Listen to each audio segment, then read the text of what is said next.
pretty impressive performance, not just by Sucre, but especially behind the plate. He did a great job. Yeah, he really did. And, I talked to Nate Carnes. He said, well, I made one good pitch out of, because he had walked the bases loaded. I said, well, that was my philosophy.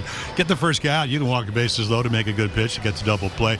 But Sucre, 2 years ago, he actually hit, about 267, hit 7 home runs, hit almost 272, I think, with runners in scoring position in this division for Tampa Bay. So, again, if you look at wins, he's got the oblique.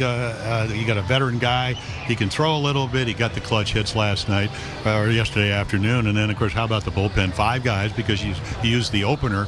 And they really made a lot of clutch pitches. They pushed the envelope. It's kind of what Brandon Hyde, Gary, talked about all spring. Hey, we're going to have to be aggressive. They had the double steal.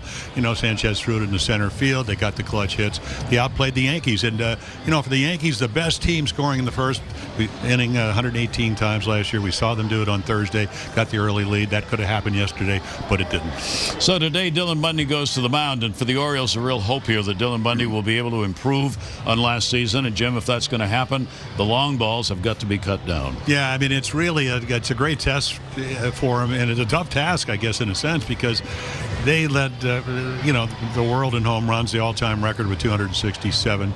Judge hits 352, hit 18 of his 27 here. Dylan threw 41 home runs, so it's kind of yin-yang. Who's going to win this battle? But for Dylan, worked on the changeup in the spring. Didn't have a great spring numerically wise. He only got 17 innings, but I think he got his work in. I think the most he pitched was 5 innings, but then you go down to the bullpen. So hopefully it's going to be a difficult day to pitch, because if you get the rain and you start the game, it's going to be wet. Be slipping, sliding around. So let's just hope, because this is a big game. You alluded to it yesterday, Gary. You had, big article in the paper. The Yankees got to win. They got to beat the have-not teams and all this. Well, the Orioles have a chance to actually win 2 out of 3 after losing the first game. So, again, the Yankees don't want this to happen, but boy, if the Orioles win, hey, just like they did last year. The best series they played all year long was in April. They won 3 out of 4. A chance to do it 2 out of 3 times this April, or actually March, earlier, yeah.